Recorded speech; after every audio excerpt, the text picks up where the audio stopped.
This is the new Galaxy S25 Ultra, and you could say they cut some corners this year, like with the S Pen losing Bluetooth. But it also got a new camera and the biggest processor upgrade I've seen in years. With all of this power, will it mean that the AI is actually helpful this year? And without a bigger battery, can the S25 Ultra really keep up with other flagships? I tested all of that, and here's my full review. The S Pen is indeed nerfed. Without Bluetooth, there are no more air actions. Apparently, not a lot of people were doing this to take a screenshot, which is understandable. Of course, this is a bummer for those who did use the air actions, and I will miss using the pen as a remote camera shutter, but that aside, it still works fine as a pen with good tilt and pressure sensitivity. If you like handwriting things, there are lots of hardware and software features to support it. Screen off memo is helpful as always. Plus, in Samsung Notes, it can even help you straighten out your handwriting. But to me, the S Pen isn't even the most unique thing about Samsung's Ultra lineup anymore.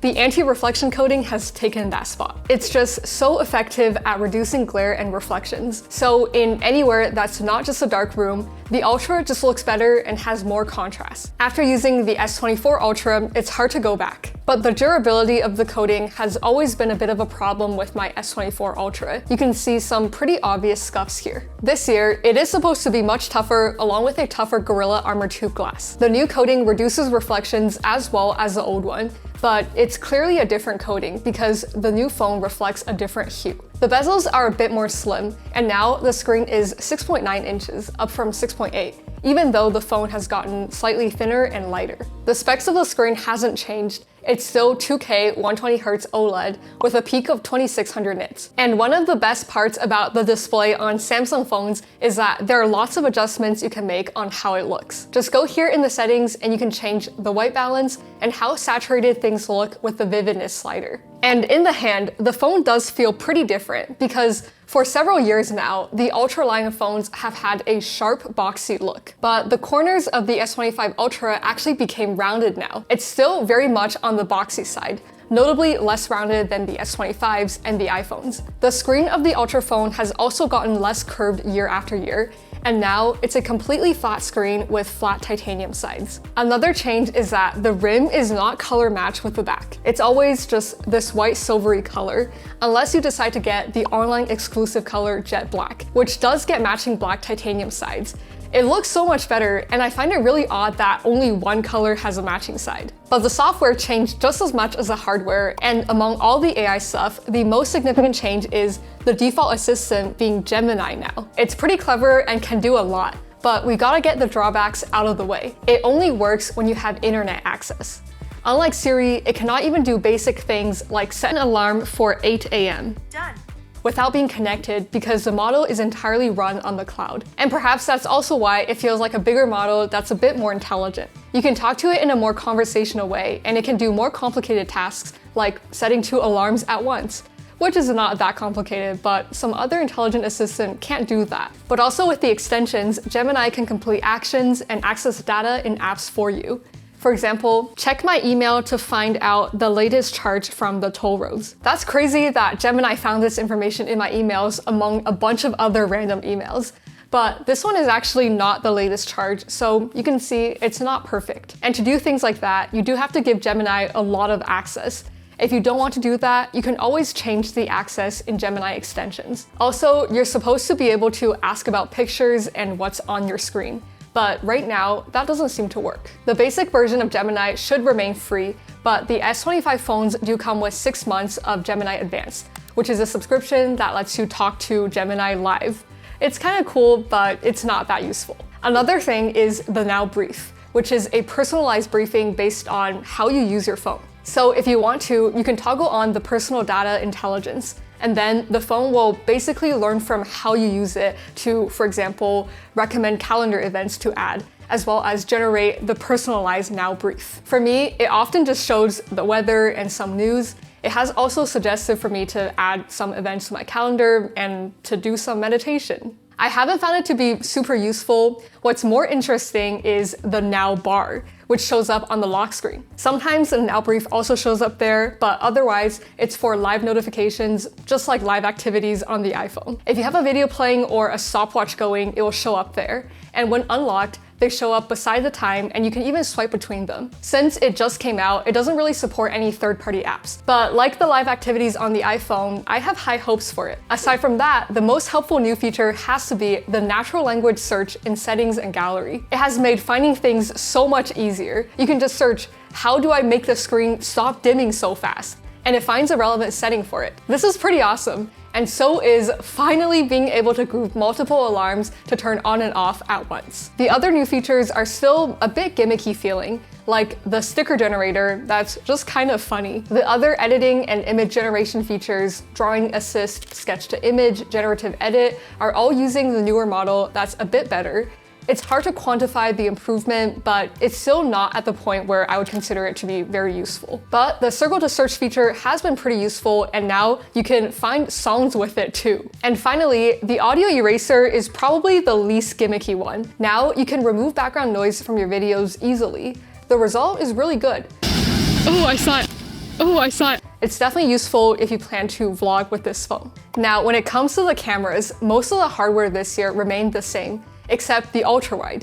It went from 12 to now 50 megapixels. And it's surprisingly useful and important even if you don't really take ultra-wide photos. You might not have noticed, but a lot of your photos are probably taken with the ultra-wide because the main camera can't really focus that close. So there's this feature called Focus Assist, which switches to the ultra-wide and zooms in on it to take the picture. Now when that happens, the quality on the new phone does look a bit better.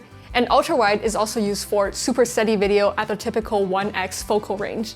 It looks pretty good, incredibly steady. It's even a little better than on the S24 Ultra. And of course, the macro mode and ultra-wide photo do look a bit better, but it's not that different unless you're using it in the high resolution mode.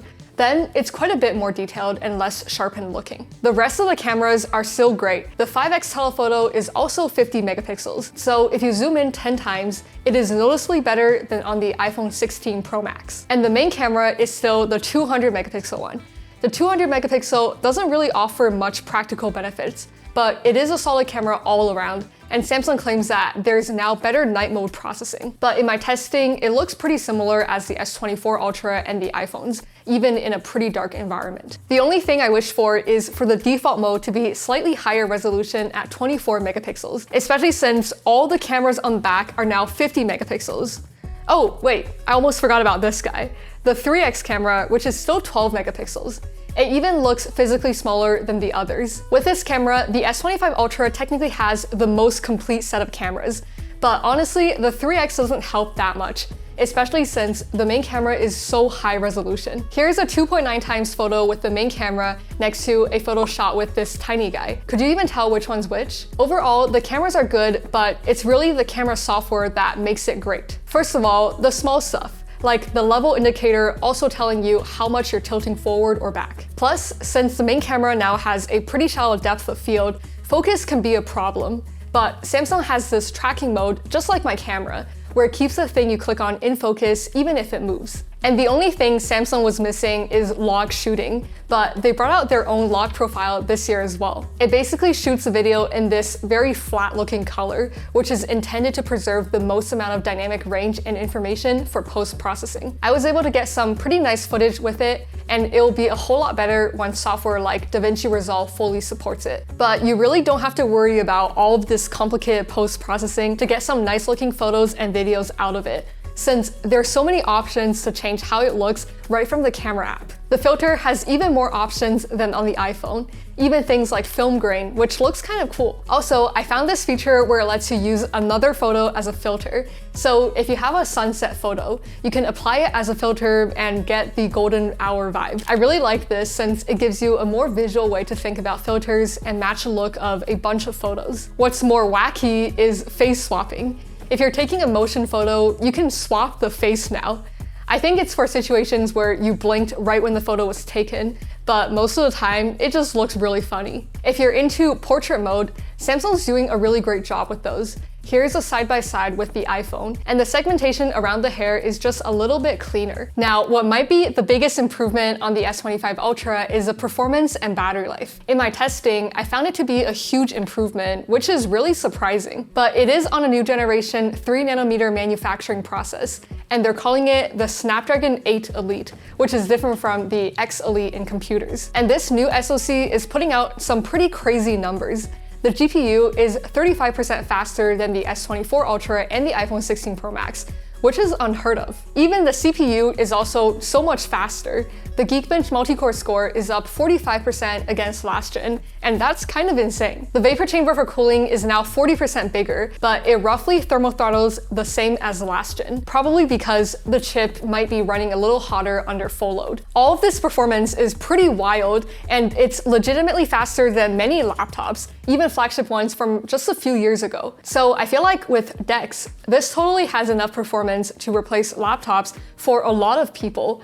There are even products that are basically a laptop without a processor that are aimed at this. But I feel like DeX isn't really getting the software support it needs to be a workstation just yet. And so all of this performance could really only be appreciated in a few games.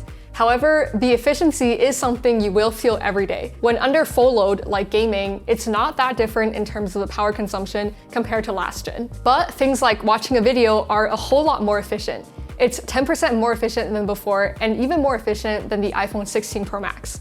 You can see the whole battery life test on my Instagram and TikTok, so remember to follow me there. Anyways, when it comes to the video playback, spoilers, but the S25 Ultra beat the iPhone 16 Pro Max.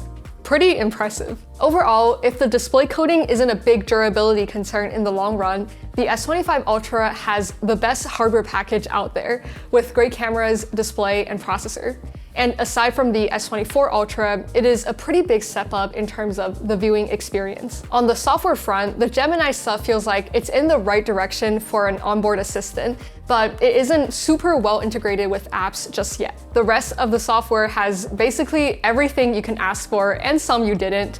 I hope the good features trickle down to the older models as well. And that's it for this video. I will be doing a giveaway soon, so make sure to subscribe.